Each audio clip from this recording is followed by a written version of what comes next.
my last video, I asked you guys to send me your recent Dynasty trades, and man, did you come through for me. We're going to get into about a dozen of these today. I'm going to talk about why I liked or disliked each trade, explore what I might have done in your shoes, and I'm going to try to highlight some of the biggest Dynasty strategy takeaways that we can apply to trades moving forward. Okay, first things first, if you enjoy this video or you find any of my content valuable at all, please hit that subscribe button. That really helps me out, gives me the freedom to keep putting aside the time to make these videos each and every week. And before we get into this, I just have to say, shout out to all of you for sending me your trades, leaving them in the comments, sending them on Twitter. I got way more than I expected. And I'm sorry in advance if I don't get to yours today. I did not think that I would get so many replies, but I'm definitely open to doing this again if there's interest in it. Now I'm going to jump into the first trade here, but make sure you stick around to the end. I'm going to do a recap of all of the main Dynasty strategy takeaways from these deals today. And I'm going to keep the computer right here so that I can read through these comments and these deals. So if you typically tune in for my unflinching eye contact, this isn't going to be the video for you. All right, our first deal comes in here from Harrison Evans 2282. This is from a 10-team super flex, tight end premium, start 10 Dynasty leagues. He went ahead and traded Puka Nacua away for Michael Pittman and a 2026 first. Harrison says he wants to cash in on the Puka hype while securing future capital and a decent replacement in Pittman. So he's predicting maybe a little bit of regression here for Puka, wants to move off of him, tear down for another wide receiver plus a first-round pick. I get the rationale here. Totally. I don't think the trade is awful, but I do think it's a slight loss on value, but I also might be lower than most on Michael Pittman. Ideally, if I'm trading Puka, it's for at least 2 firsts.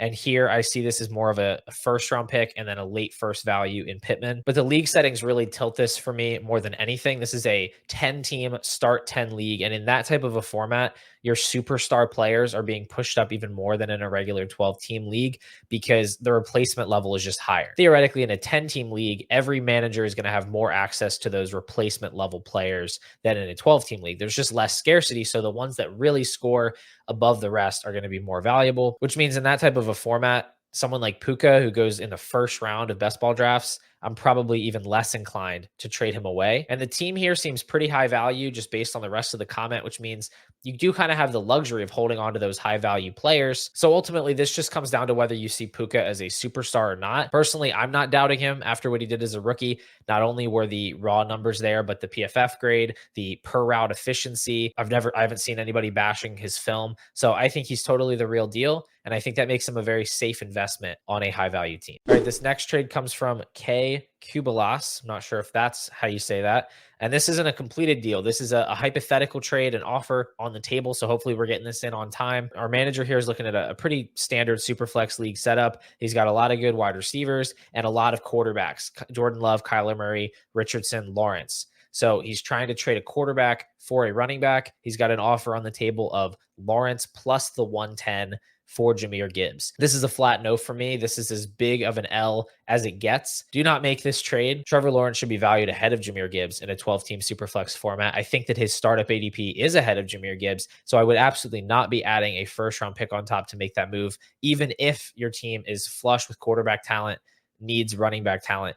This is a situation where patience is necessary. We've still got a couple months of offseason left. And honestly, I'd rather buy somebody like Etienne or Achane or Pacheco than make this kind of an overpay for Jahmyr Gibbs. Like, I like Gibbs, but for that to pay off, I mean, you really need him to be like a 21, 22 point per game guy. You need like a legendary season from him. I don't think that that's terribly likely. You could also just try to piece together a cheap running back room with guys like Connor, Zeke, Aaron Jones, and just wait until we get into the season a little bit. You know, maybe one of those teams that has a Bijan or a Brees or a Gibbs gets a bad run out. All of a sudden, they're changing their tune a little bit. They're going to be more willing to give up a highly valued running back in that situation. All right, the next trade here comes from Chasing Breakers. It's a 10-team superflex, half PPR, non-tight end premium. The manager here is in need of a QB2, so he traded Tony Pollard, Josh Downs, and the 108 and got in return the 106, the 204, and his own 2025 third. He wanted to move up a spot in the draft where one of May or JJ would definitely be there and wanted to get another early pick in the second. Yeah, I don't like this one. This is a spot where you really want to know where your tier breaks are in terms of value. And in this class, there's a pretty clear top 8 in my opinion, and that ends at 8 with whoever you have there, either McCarthy, Bowers, Adunze. But I view that 6 to 8 range as mostly interchangeable. So I would not, no matter what my team looks like, be giving up significant value to make that move up from 8 to 6. Now, this isn't a huge overpay or anything. I think Downs in the 204 is mostly a wash. So you're basically looking at Pollard for a 25 third. That's definitely a loss. It's probably not going to kill you. But I just wouldn't have done this. If you don't get May or JJ, there's a lot of ways that you can fill a QB2 spot for cheap. You can go after somebody like Geno Smith or Derek Carr. You don't have to swing for the fences at QB2 and get one of these rookies. And in fact, getting one of the rookies, if you're trying to contend, isn't really the best option for your team, because May and McCarthy might not start week 1. And even if they do, the odds that they're, above average starters in a 10-team super flex, so only 20 quarterbacks starting per week, the odds that those guys are among the better QB2s in your league, not that high. So not to say I wouldn't want them on my team. I'd be happy to draft them at 108 if they were there, but I just wouldn't be giving up value to go up to 6, get one of those rookie quarterbacks with the intention of then starting them throughout the season. I think there were better ways you could go about it here. All right, moving right along here, we got one from T. Austin, 4948. This is, he says, a 2-year-old league, no super flex, no tight end premium. So we're looking at a regular 1 quarterback league, and he says that he traded away his 24 and 25 firsts and seconds to make a run. He's got kind of an older team. He's trying to get younger. And so he's trying to prepare himself for the future. It says, this offseason, I traded Hill and Cook, that's James Cook, for a 26 first, second, and Michael Pittman. Wanted 2026 picks because that's when I have my own again, thinking I'll probably trade Pittman. So overall, I like this deal. I think that it's pretty fair. And, you can see that an eventual rebuild is on the horizon because of these prior moves. You're probably not going to be able to dig yourself out of that hole. You're probably going to have to take that one tank year to get back on your feet because you've overextended yourself into these older players and your roster is just too low value. But ideally, you want to make another run at the playoffs this season because you don't have your first. And I think this type of a trade, it's a good half measure where you can still try to make the playoffs, but you're not putting all your eggs in this basket. You're getting kind of a head start on the rebuild next season. I just want to say 2 things. One, if this season does take a turn for the worse, you don't want to make any further deals to try to salvage it. So if the ship starts to sink, just throw everything off the ship. Trade away all these other players mid-season. Even though you don't have your first, which sucks, you still want to get the benefit of trading those veteran players while they still have that high in-season value. And then the second thing I'll point out, it says here the manager wanted 2026 picks because that's when I have my own again. So I would never prioritize picks that are further in the future. Like I would always take a 2025 first over a 2026 first because that pick's just going to accrue value sooner. And you're almost certainly going to be able to trade that pick for a 2026 first plus something on top when the time comes. So I would always be taking the soonest picks I can get, even if that's not the year I intend to rebuild. The next trade comes in from Scoots Tape. He said he traded Trevor Lawrence, a 24 third, a 25 second, and a 26 third for the 202 and a 2026 first. And I was really confused by this, thought it was a terrible deal until I read that it's a 10-team, 1 quarterback league, start 9. That changes everything here. This is a great trade in a 1 quarterback 10-team league. Trevor Lawrence is barely above the replacement level at quarterback. Like there are only 10 quarterbacks being started every week, and Trevor Lawrence isn't even drafted as a top 10 quarterback on Underdog right now. You're not losing anything moving from him to Jordan Love, and getting a first-round pick and an early second for him and some later picks is great work. And now that you have all these future picks, says you have 10 firsts in the next 3 rookie drafts, I would be pushing in that value now, build a team that can contend for a bye this season, and just try to keep that window going as long as you can. Our next trade comes in from CamQ1221. Love the content and analogies. Thank you, sir. This is a 10-team, 1 quarterback PPR league, start 9. And the trade is Zay Flowers and the 108 for AJ Brown. And he also adds a note here that the 108 ended up being Ladd McConkey because this is a 1 quarterback league. So we'll throw that in there. So we'll say Zay Flowers and Ladd McConkey for AJ Brown. I think this is a win in pretty much any format, but in a 10-team start 9 league, those high-end superstar producers are even more valuable. You think about a 12-team start 10 league, that's 120 players being started on a weekly basis. In a 10-team start 9 league, that's only 90. So 30 fewer players are being started on a weekly basis. You're basically taking the 2 to 3 worst players out of everybody's lineup. That's going to make a huge difference. The replacement level is way higher, right? It's way easier for every team to have those replacement level producers that they can plug in every week, which means you need multiple difference makers to really pull ahead of the field. And I think AJ Brown he has a very high weekly ceiling, and he still has a very high season long ceiling as well. I think he's going to be much more useful to your team than having both Flowers and McConkey. Our next deal from Chance McCallum 983 is a pretty clean and simple one. He traded Marvin Harrison Jr. for Bijan Robinson, and his reasoning for this is that he has a very strong team. He has a ton of wide receiver talent and no running backs outside of Jonathan Taylor and Nick Chubb. So with Marvin Harrison's value being pretty firmly ahead of Bijan in startups, I probably would have pushed for a little bit of a piece in return on top of Bijan. But I really don't hate this deal because I do think that they should be valued about the same. And the fact that you have such a high value roster and such a pronounced need at running back, I think this is one of those situations where you can afford to take a little bit of a value loss because you know it's such a huge boost to your lineup and you're still going to be one of the most valuable teams in the league even after this trade. So you can call it kind of a luxury deal, but it's one that I'm on board with. Moving right along, we have a trade here from Ritz Crackers 1258. This is a 12-team Superflex PPR tight end premium rebuild team. So he's rebuilding this roster, sent away Amari Cooper, a mid 25 second, an early 26 first for Achane, and a mid 26 first. The key here for me is that early and mid 2026 first. So both managers are getting a first. In my eyes, that's a wash.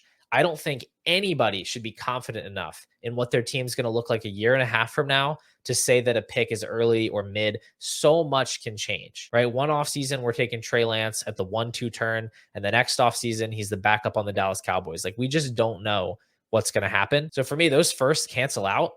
And this is just Amari and a second for Devon Achane, which is a great deal in my eyes. Our last few trades today come from Twitter, so we do actually have screenshots, and this one's from Luke Sinclair. He received Ceedee Lamb in exchange for Demario Douglas, the 107 and the 111. So this is a good example of just consolidating multiple pieces into one superstar player. I think the value here is good for Lamb. Not too much else I have to say about it. This is just a good trade. Our next deal comes from Jamal McMurray. He got Jalen Hurts, Curtis Samuel, and the 205 in exchange for Goff, Jordan Addison, Gabe Davis, and a 2025 first. I love the structure of this deal, and I love getting an elite quarterback in Jalen Hurts without having to give up an elite piece in return. I actually had to double check and make sure this was super flex because this is a great price on Jalen Hurts. And I love deals like this where you're packaging together multiple pieces for an elite player, and none of the pieces that you're sending away are really premium assets. Like Goff and Addison, they are replacement level players. They're not going to be top 5 at their position. You're not going to look back on this trade and say, oh man, how could I have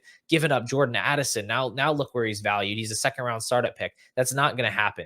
So I think when you're making a deal like this, it's just really hard to lose when you know what kind of a ceiling Jalen Hurts has as a fantasy quarterback. Our last trade today comes from Sam Outlaw on Twitter. He's the eldest boy here on Sleeper, and he received Patrick Mahomes and a 2025 second in exchange for Deshaun Watson, Tua, Jonathan Brooks, and a 2025 first. This was a hard one at first for me. I had to look at it for a while because the package on the right side is just so tantalizing, right? So many different valuable assets. But I think this is actually a very team dependent trade. There's not like a one size fits all answer here. I think a lower value team, you could justify trading away Mahomes for this package, knowing that Watson and Brooks and the first all have a lot of potential to gain value depending on how the season goes.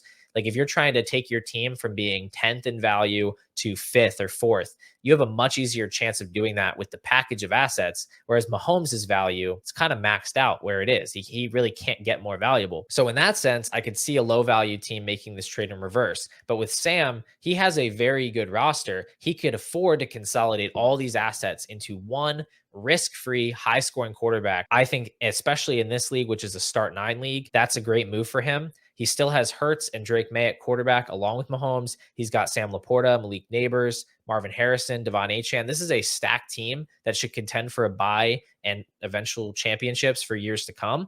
And I really like just getting into a low-risk asset like Mahomes. Those are all the trades for today. Like I promised at the beginning, I'm just going to run through some quick takeaways, things that I noticed going through these deals that I want to highlight before we get out of here. So the first one is that high-value teams do have the luxury of sacrificing some value to increase their win probability in a given season. The last thing you want to do in Dynasty is be a total value hoarder where you never are willing to lose a trade to make your team better. So you might have a million first round picks, but you're going to have no championships to show for it because you're not willing to sacrifice at all to make your team better. At a certain point, you've lost the benefit of building up a valuable team. I'm a stubborn trader too, but once I've reached that point of being a top team in my league, when I have all this trade value, yeah, you can lose a couple of deals if it means you get to significantly increase your odds of winning this season. So like the Marvin Harrison for Bijan deal is a good example of this.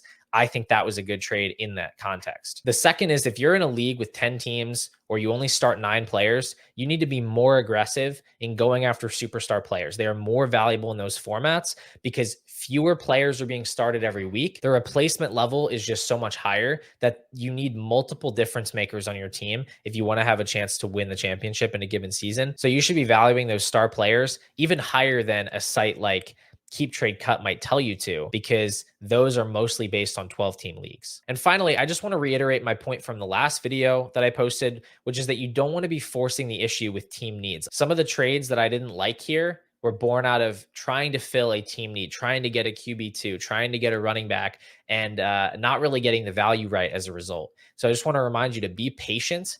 Try to get creative with these deals, especially in June when you still have so much time to negotiate with all the managers in your league. Take your time, try to find the right deal for your team, and you don't have to fill that hole today. You don't have to do anything drastic. So that's going to do it for today, guys. Thanks again for sending in your trades. I hope you enjoyed my breakdowns. If you did enjoy the video, please consider subscribing. I'm going to just keep bringing you this Dynasty strategy content all summer. I should have another video out later this week or possibly early next week. And in the meantime, go out and join a Superflex startup draft, please. Too many of you are playing in one quarterback leagues. I'm telling you, Superflex is so much better. You will never want to go back. Just take my word for it. So if you can, make sure you give that a try. Thank you guys so much for watching, and I will see you in the next one.